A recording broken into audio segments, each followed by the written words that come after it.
Why don't you tell them how I called you personally and I wanted to get this shit settled and I flew you out here to show you that there was no problem. And tell them how you not in a hotel room. You in my home. So what's beef? Oh, yeah. Faith. He got you there, baby. I don't hear nobody out there. Hold it down.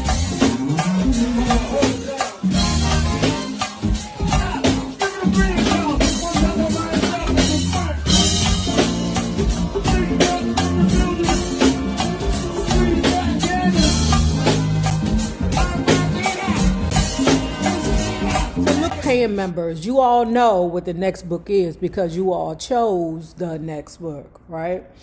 You actually chose the next book over this Angie Martinez book, but we didn't have the book in hand.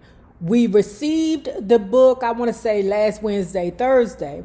So we'll be pushing through this Angie Martinez book. And we should be done this week, Friday or Saturday. The rest of you gotta wait, okay? But until then, I appreciate all your views. I really do. Now, let's continue talking about Angie Martinez, my voice. At one point, I tried another way to subtly challenge Pac. This time about Faith Evans and his claims that there had been a relationship between him and her, something that she denied. I asked why he would drag her into this. Tupac, why? Because that was her husband and I'm his enemy, and she gave me some pussy. I was supposed to diss her. Any real itch would be on my side like, damn, that's player for real. But you acting like suckers, like, why'd you diss her? She was married to this ninja and she slid me some vagina because she was caught up in my image. For real though, I didn't want to F her because I wanted to be with Faith. F Faith. Angie, did you make her believe that? Tupac, she knew exactly what was going. Come on, Angie. You wouldn't even come to my video. She was married to the ninja and she was effing me. Come on, you smart. I just looked back at him, not saying a word. He kept going. Okay.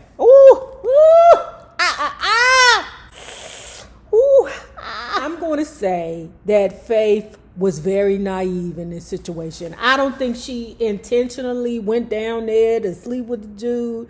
I think she did what I have done myself before and gotten myself in trouble.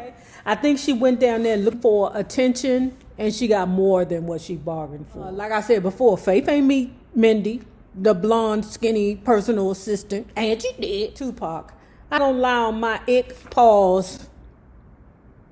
Whenever people be like, I don't lie on my... Them be the main mother hunchies who be lying. Just like when women be like, I don't do that, I ain't got time for that. Yes, you do. You got all the time in the world to do it. Or when people be like, I'm too old for them games. You play these games every day, girl. Stop it. When people be like, I'm too old for the bullshit. No, you're not.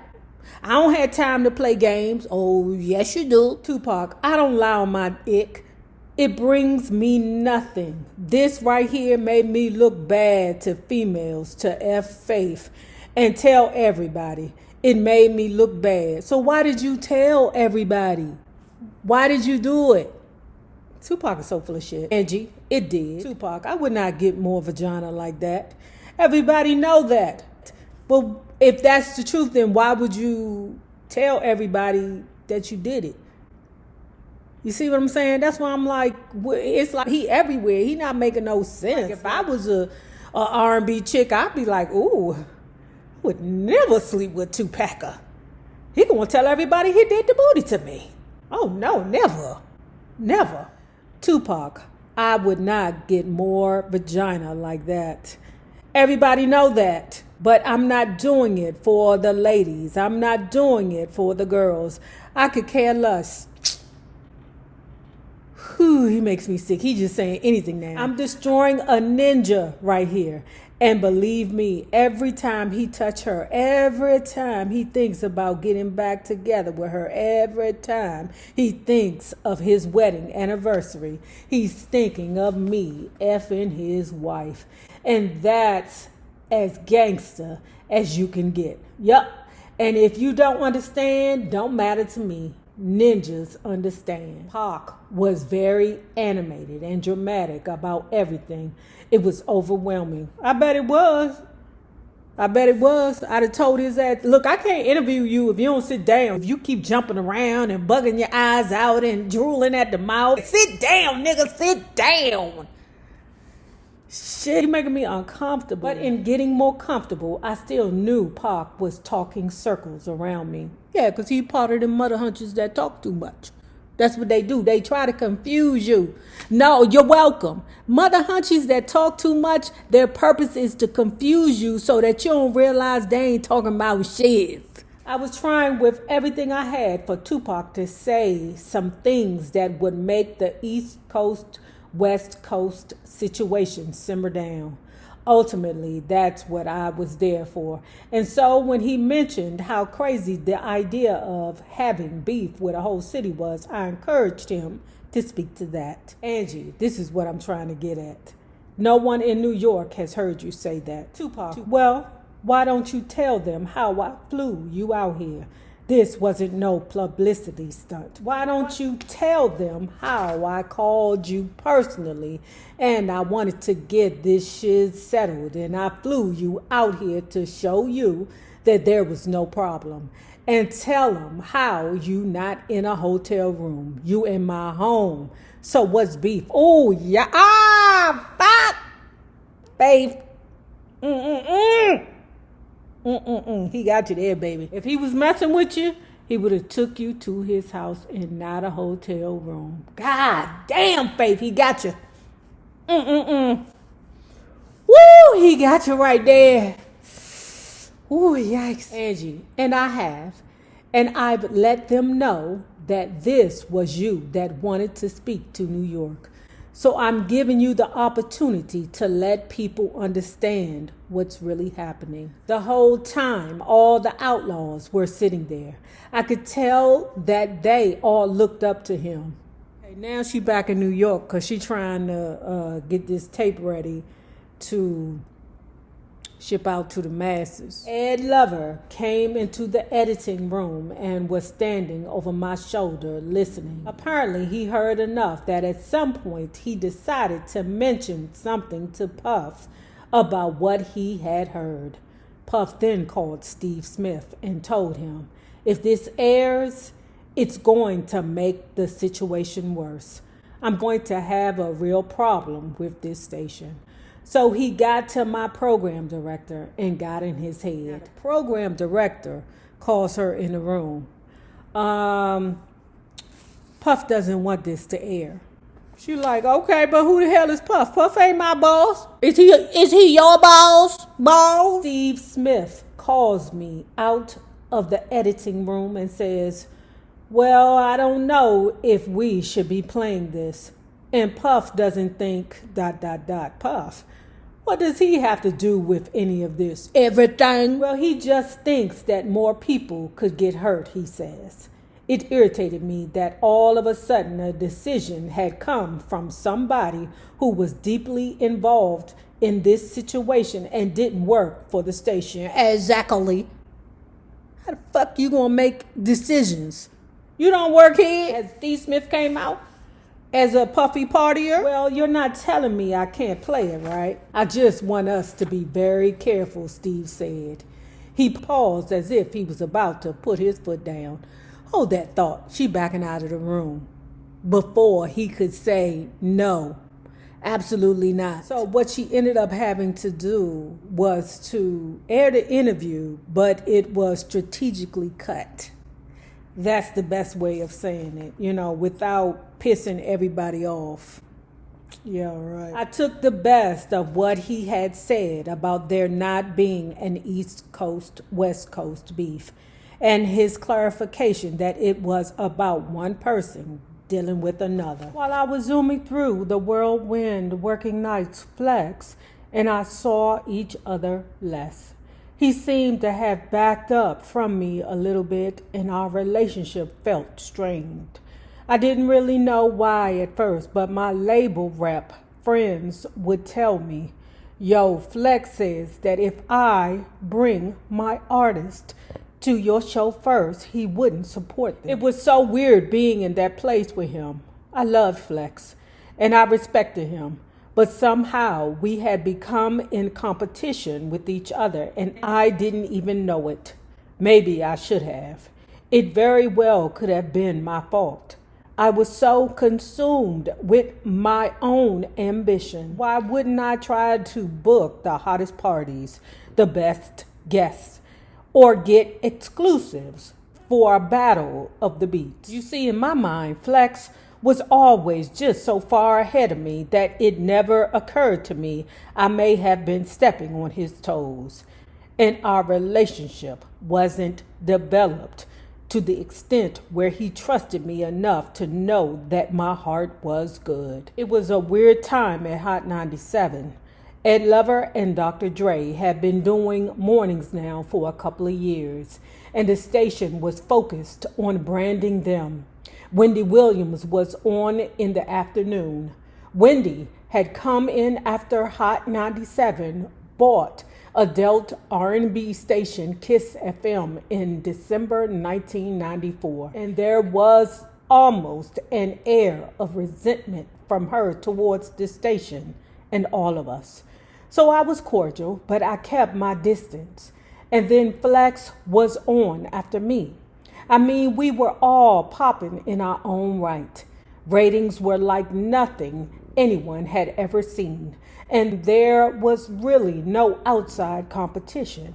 But because of that, I think we just started to compete with each other, which may have given me an incentive to say yes to opportunities I might not have otherwise. Out of the blue, one day, I got a call from Lance Rivera. He was Biggie's former business partner, and Lil' Kim was signed to his label, Undies, at the time. I'm putting a bunch of girls on this song, Ladies Night. You sounded really good on that heartbeat joint. Said, explaining that Kim was doing a Not Tonight remix with Left Eye, Da Brat, and Missy Elliott, and they wanted me to sing on the song. My new Ladies Night show on Friday nights with DJ Jazzy Joyce and DJ Coco Chanel was taking off, so he thought it was a good fit. You should jump on this. Do the intro. It's Lady Nights. What is Angie on the mic? The butter pea, honey, got the sugar, got the spice. Roll the L's tight. Keep the rhymes right. Yo, I just made this mother hunchy up last night. And I'm the rookie on the all-star team. Me and Kim is getting cream like Thelma and Louise. You know what's funny about that? I was like, who's that lady? Okay, hold on, pause. Some of you may feel like, Nay, this is so inconsequential in regards to the total video, okay? But let's talk about this MTV Ladies Night performance, okay? Number one, Kim was super sexy. Her legs was beautiful right then and there. Whatever it was that she had done to her body in regards to plastic surgery, she could have stopped right there. And no, she wouldn't have had hips. No. But I just want some of y'all to know that when you're not born with hips and you get them fake hips put on, it looks like you put on fake hips and they now sliding down your leg. But Kim was absolutely beautiful in that MTV presentation of Ladies Night, okay? Then we're going to go to TLC Left Eye. The bitch had on heels. I didn't know the bitch could wear heels. Let me tell you what the Pierre de Resistance, because America wasn't ready for this. I'm telling y'all, the whole world stopped in this moment. When that goddamn brat came out in that chariot with that Trojan uniform on, I said, what kind of bulldagger presentation bullshit is this on the MTVs? America's not ready for this.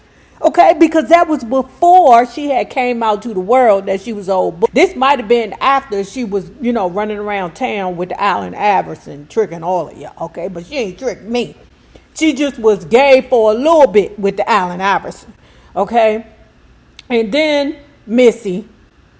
Okay, Missy was just Missy. That all of those women on the song were like a team, and everyone, Left Eye, Lil' Kim, Da Brat, and Missy Elliott, and me had good vibes towards each other. The next thing I knew, we were flying off to West Palm Beach to shoot the video. This was back in the day when the big budget music videos were everything. Yeah. That was a long time ago. It wasn't just a New York thing. And in fact, after the single was released in July of 1997, Not Tonight, Ladies Night remix took off and stayed in the Hot 100 for 21 weeks, peaking at number 6. When Grammy nominations were announced, it would be nominated for Best Rap Song by a Duo or a Group. Though it would later lose to Puffy and Faith's I'll Be Missing You, a tribute to Biggie, getting the Grammy nomination was a huge deal. Even before that, just as nuts, we were asked to perform at the MTV Video Awards in September of 1997. At 26 years old, in the fall of 1997, I started to understand the importance of keeping my inner circle tight. For the most part, I'd always been a good judge of character, and my friends not only protected me as my popularity grew, but they kept me grounded. That became meaningful to me the more I found myself surrounded by people in the business. Record promoters, club promoters, DJs, and aspiring artists. Not that they were bad people. It's just that when you let too many others into your life, especially people with agendas, it leaves room for error and messiness. See, the thing about success is that people want to stand next to it. They want a piece of it. They want to access it. People begin to see you as an opportunity, and if you are not careful, you could wake up one day and realize that all of your friends are not really your friends. I've seen it happen to too many people and always refused to let it happen to me. My defining line became, I don't want to be around people who don't want the best for me. On the romantic side of things, in this period, I had started seeing Q-Tip again. And this time it was more of a real relationship. He was still that guy who the first time we met made me feel like we'd known each other forever. Tip was someone I trusted as a friend who made me comfortable, who gave me encouragement and acted as a sounding board for me. Tip would irreverently say, "They're fucking crazy." He had my back no matter what. The advice I got from Tip encouraged me not to worry about what people said. I tried to keep a thick-skinned attitude. And that's what I did at first, as far as some comments I started to hear about Wendy Williams having a problem with me.